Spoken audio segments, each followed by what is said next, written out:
well, these 2 patients accepted all their treatment and these 10 didn't, and they were just horrible patients. So I was on a quest of what makes these horrible patients? So what I would do is I would take a very systematic approach to it, is I'd take those bad patients and I'd put them on a map with the good patients.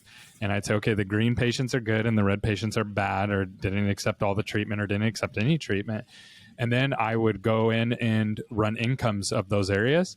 And then I would do a comparison, and I would start to go in and say, well, wait a second, these bad patients live right next door to these really good patients, and they have more money than the bad patients. And we'd even go sometimes as far as, going in and looking at the neighborhoods and all of that, and really breaking it down so they can actually see, like, this is where this person lives and they didn't accept any treatment. And then we went back and found the call and how they searched for us.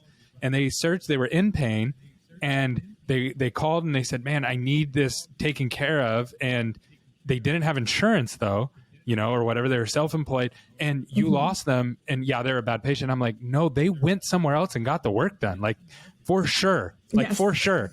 Yes. I promise you. You offended them so bad somewhere in your process that they're just gone now, and they're never going to come back. And you lost all the referral opportunities.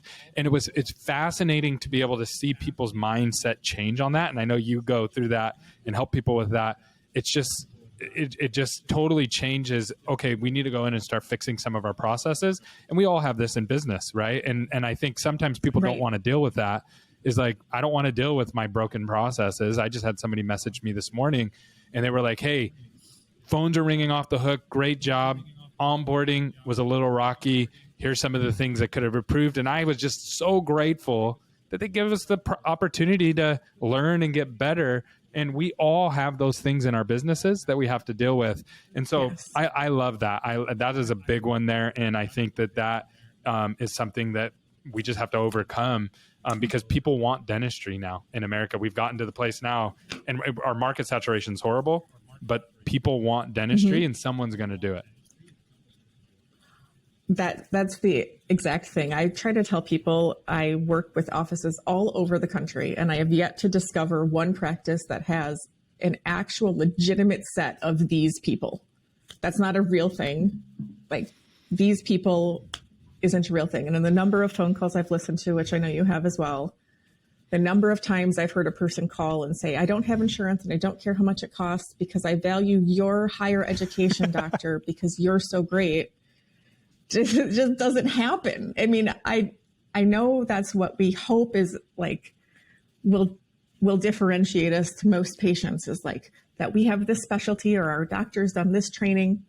And I'm not saying it doesn't bring value to our patients or that they can't come to appreciate it. They will.